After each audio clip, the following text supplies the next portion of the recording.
আচ্ছা, এই জায়গায় দেখুন আমাদের একটা প্রবলেম দিচ্ছে কি, solve d d x of y is equal minus twice x minus y, এবং এখানে একটা ইনিশিয়াল কন্ডিশন দেওয়া কি, y of zero is equal minus one, এবং আমার স্টেপ সাইজ দিয়ে রাখছে কত, 0.1, correct up to 3D place. তাহলে আমার একটু শুধু ওই জিনিসটা মনে রাখতে হবে যে আমরা মেইনলি করতেছিটা কি, যে আমরা এখানে একটা ফাংশন ছিল, এটা আমার ফাংশন, এটা হচ্ছে সেই ডিডি এক্স অফ ওয়াই অর্থাৎ ওয়াই প্রাইম ফাংশন, এটা equal minus twice x minus y, এই ফাংশনটা এটা। Minus y. আচ্ছা, এই ফাংশনের এই বিন্দুটা ধরে নিলাম আমার হচ্ছে এই এক্স নট থেকে আসছে, তাহলে এটা আমার কত, ওয়াই নট, এটা আমার হচ্ছে ধরেন এক্স ওয়ান, তার মানে এটা আমার ওয়াই ওয়ান, এটা যদি এক্স টু ওয়াই হয়, ওয়ান। এটার সাপেক্ষে যে প্রতিসম বিন্দু এটা আমার হচ্ছে ওয়াই টু, এরকম এটা যদি এক্স এন হয়, তাহলে এটা আমার কত, ওয়াই এন। ওয়াই। আচ্ছা, আমরা এখন প্রত্যেকটা এক্স এর জন্য প্রত্যেকটা ওয়াই বের করবো। এক্স নট, এক্স নট এর জন্য ওয়াই নট এর মানটা আমাদের দেওয়া এখানে, এই যে এইটা, এই যে এইটা হচ্ছে আমার এক্স নট, আর এটা আমার ওয়াই নট, অর্থাৎ আমার এই ইনিশিয়াল মানটা দেওয়া, আমার পরের স্টেপ গুলো আসলে বের করতে হবে। তো সলিউশনে গেলে আমরা কি দেখতেছি,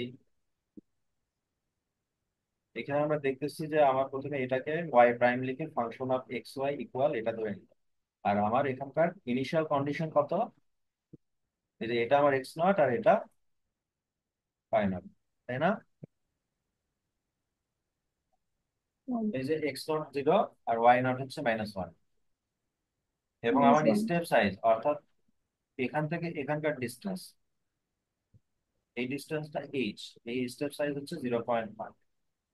তাহলে আমরা ওই যে একটা ইকুয়েশন বের করছিলাম কি, x equal A plus I H, এখানে আই এর মান ওয়ান নিছে, তার মানে হ্যাঁ। X one equal x nought plus H. Just আমরা ভ্যালু গুলো বসালাম, বসালে আমরা এক্স নট থেকে এক্স ওয়ানটা পেয়ে যাবো, অর্থাৎ এক্স নট থেকে এক্স ওয়ান বের করা যায় খুব ইজিলি। আচ্ছা, আয়ের মান তো আমি সবসময় ওয়ান করবো না ভাইয়া? আই এর মান ওয়ান হবে কেন সবসময়, আই এর মানই তো বারবার চেঞ্জ হয়। ও, ওই যে আপনি এক্স নট প্লাস হ্যাঁ, আই এক্স, এই আয়ের এখানে, মান ওয়ান বলছিলেন এখানে না? হচ্ছে আই এর মান উপরে ওয়ান, কি আয়ের মান দেওয়া আছে? এই যে দেখেন এই যে এখানে এক্স ওয়ান লেখা, আচ্ছা। তার মানে এখানে আই এর মান ওয়ান, এখানে হ্যাঁ। আই এর মান জিরো, এখানে আই এর আচ্ছা। মান হচ্ছে এন, আচ্ছা। এই যে এগুলো আই এর মান, এক্স এর সাথে যেগুলো এগুলো আই এর মান। আচ্ছা। তো বলতেছে এখানে যদি এক্স ওয়ান ধরি, তাহলে এক্স ওয়ান থেকে এক্স নট দুইটার পার্থক্য কি, এটা দুইটার পার্থক্য H, step size, x not থেকে এক্স ওয়ান পর্যন্ত আমাদের এইচ, তাই না? হ্যাঁ।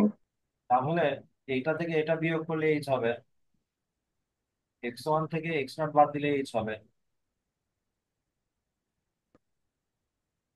এই এক্স নটটাকে এই পাশে পার করে, x one minus x not সমান এইচ, এই মাইনাস এক্স নট এই পাশে এসে প্লাস এক্স নট হয়েছে। হ্যাঁ।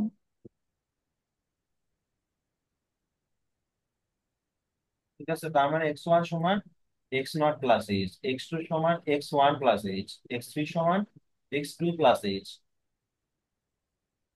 এরকম আর কি। ওই এক্স ওয়ান এক্স টু মানে ওই এক্সটা চেঞ্জ হবে বারবার হ্যাঁ, নাকি? বারবার এই যে এখানে যদি টু আসে ফার্স্টে এখানে এক্স ওয়ান নট প্লাস হবে। এইচ ছিল, পরের হ্যাঁ, স্টেপে হচ্ছে এক্স ওয়ান প্লাস এইচ হয়েছে। হ্যাঁ, প্রত্যেকবার আচ্ছা। এই দুইটা এইভাবে। চেঞ্জ হবে বারবার, এটা যেটা থাকবে এটা একটা করে কমে যাবে। হ্যাঁ। কমে যাবে। আচ্ছা। হ্যাঁ, এখন আমি মানটা বসাই, তাহলে এক্স নট এর মান আমার জিরো, জিরো বসালাম, জিরো প্লাস এইচ এর স্টেপ সাইজ কত দিয়ে রাখছিল, 0.1, 0.1 বসালে আমরা পাই কত, 0.1। এইবার আমার হুম। হচ্ছে কি ওই টেইলর সিরিজ, শুধুমাত্র দুইটা টার্ম নেওয়া, ফাংশন অফ এ আর হচ্ছে এইচ, ফাংশন অফ এ এর ডেরিভেটিভ, সেই টেইলর সিরিজের প্রথম দুই টার্ম। তখন আমি x1 এর সাপেক্ষে যে y1 আছে এটা আমরা বের করবো। ওয়াই ওয়ান বের করতে গেলে আমার কি করতে হবে? ওয়াই নট এর সাথে এইচ ইন্টু এফ প্রাইম এ, ওয়াই এর সাথে এইচ ইন্টু এফ প্রাইম এ যোগ দিলে আমার y1 আসে। y1 সমান y nought plus h into f, f of x x nought nought comma y, y. এটা আমার ফাংশন।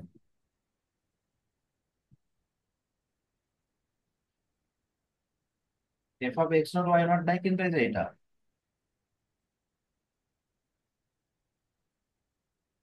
মানে ওয়াই এর ফার্স্ট হ্যাঁ ডেরিভেটিভ, হ্যাঁ বুঝতে পারছি। ওয়াই এর ফার্স্ট ডেরিভেটিভ। এখন আমরা কি করবো? ওয়াই এর ফার্স্ট ডেরিভেটিভে আমরা হচ্ছে এক্স এর মান 0 বসাবো আর ওয়াই এর মান -1 বসাবো। এই যে এক্স নট আর ওয়াই নট এর মানটা হুম। এক্স ওয়াই এর জায়গায় বসালাম। বসালে কি আসে? এই যে এটা ক্যালকুলেশন করলে দেখা যাবে 1 আসে। 1 × 0.1, 0. -1 প্লাস 0.1 -0.9। ঠিক আছে, একটু 0.9। এটা হচ্ছে আমার ফার্স্ট স্টেপ। হ্যাঁ ভাইয়া বুঝতে পারছি। এভাবে আমার স্টেপ শুধু আগাবে। এরপর আবার x2, তাহলে x2 সমান আচ্ছা, একটা কমে গেল x1 plus H, zero point একটা ওয়ান ছিল কমে গেল, x1। হ্যাঁ হ্যাঁ। এই যে আমাদের এখানে x1 এর মান কত বেরিয়েছিল? আমাদের x1 বেরিয়েছিল 0.1। তাহলে এখানে x1 এর জায়গায় 0.1, আবার এইচ এর মান 0.1, তার মানে 0.2।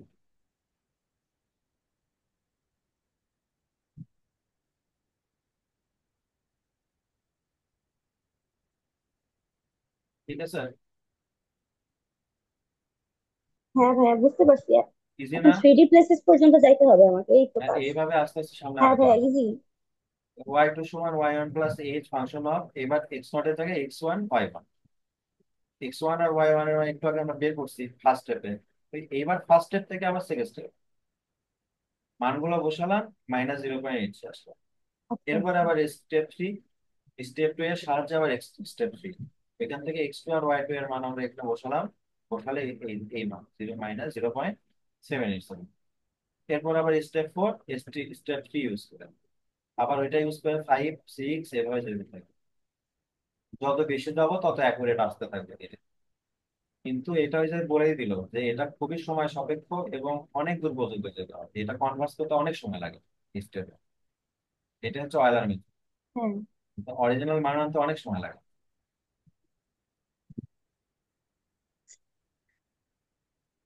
এটাই অয়েলার এখন মেথড। স্যার তো স্টেপ এটে এসে হচ্ছে স্টপ করে দিছে, এটুকু করলেই হবে পরীক্ষায়?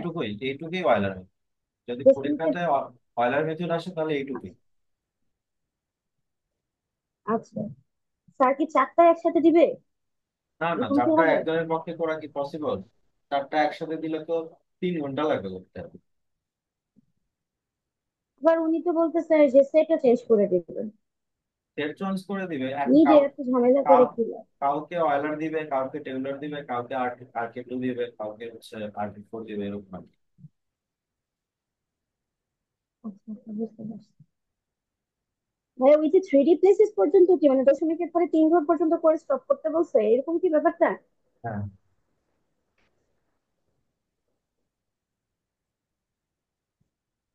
3 ডেসিমাল প্লেস, Yes, হ্যাঁ, তিন দশমিকের পরে দশমিক 3 ঘর। হ্যাঁ, 3 দশমিক এটা পর্যন্ত। বুঝতে। হ্যাঁ, আচ্ছা তাহলে স্যার তো এখানে এই যে 4 ঘর 5 ঘর পর্যন্ত আইনা স্টপ করে দিল। বেশি দিলে সমস্যা নাই, কম দিলে সমস্যা। কি আরো? ও আচ্ছা আচ্ছা বুঝতে পারছি। এই যে এগুলো 3 দিছে, আবার এটাতে 4টা দিছে, মানে বেশি দিলে সমস্যা নেই, আচ্ছা কম দিলে সমস্যা আর কি। আচ্ছা আচ্ছা বুঝছি বুঝছি। এই আর কি। টেইলরও এটা সোজা। তো মনে হলে পারবো, কিন্তু ওইগুলা মনে হয় কঠিন না ভাইয়া? না, সবই সোজা আছে, শুধু বুঝতে হবে। ভালো করে বুঝে বুঝে পড়লে আপনি পারেন সবগুলো তো, এই সোজা। জন্য আপনার কাছে ইজি লাগে। ওই তো বুঝে বুঝে করলেই সোজা, আর বুঝে বুঝে না করলে তখন কঠিন, মুখস্থ করলেই কঠিন। সবগুলোই সোজা। আচ্ছা আপনি যে ওই যে টেবিল করছেন, টেবিল কোনটাতে লাগবে? বক্সটা? এই 4টার কম্পারিজন আর কি, 4টার অ্যান্সার কম্পেয়ার করলে পরে একটা ও টেবিল আচ্ছা। তৈরি করলাম, টেবিল তৈরি করে 4টা একসাথে কম্পেয়ার করলাম। তাহলে পরে দেখা যায় কি বেটার সলিউশন আচ্ছা কোনটা থেকে পাচ্ছি ওই টেবিল থেকে খুব ইজিলি আমরা ফাইন্ড আউট আচ্ছা আচ্ছা। তাহলে এটা কি স্যার কি মিডে তো আর এরকম লাগবে না নাকি? দিতেই দরকার পারে, পড়বে না? দিতেই পারে। আমি তো বক্স টক্স করা লাগবে না? দিতেও পারে। হুম, সব তো বলে দিছে দিবে, স্যার পাশে বলছে দিবে।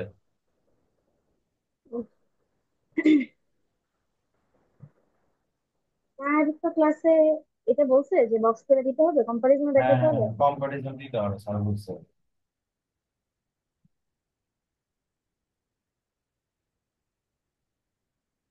তো চারটা মেথডে না করলে আমি কম্পারিজন কিভাবে দেখাবো?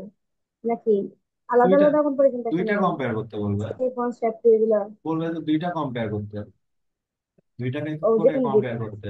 হ্যাঁ, হ্যাঁ হ্যাঁ, অথবা একটা করে এক্সাক্ট এর সাথে বুঝতে আবার পেরেছি। কম্পেয়ার করতে, এক্সাক্ট মেথড যেটা আছে ওইটার সাথে আবার কম্পেয়ার করতে দিতে পারে।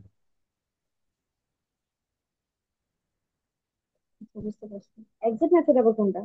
এক্সাক্ট মেথড মানে আমরা নর্মালি যেভাবে করি, ধরেন বার্নৌলি ইকুয়েশন ইউজ করে অথবা ইউ বাই ভি ইউজ করে। এক্সাক্ট ও, লিনিয়ার ইকুয়েশন আছে আচ্ছা। না, ওইগুলো সলভিং দ্য সিস্টেম ওডি করা হয় ফার্স্ট সেমিস্টারে যেগুলো ছিল, যে হানিফ স্যারের ক্লাস আচ্ছা আচ্ছা, বুঝতে পারছি। হ্যাঁ হ্যাঁ। ওইগুলো তো ইজি আছে। ঠিক আছে। আচ্ছা ঠিক আছে ভাই, আপনি খাওয়া দাওয়া করেন, অনেক লেট হয়ে গেছে। আচ্ছা।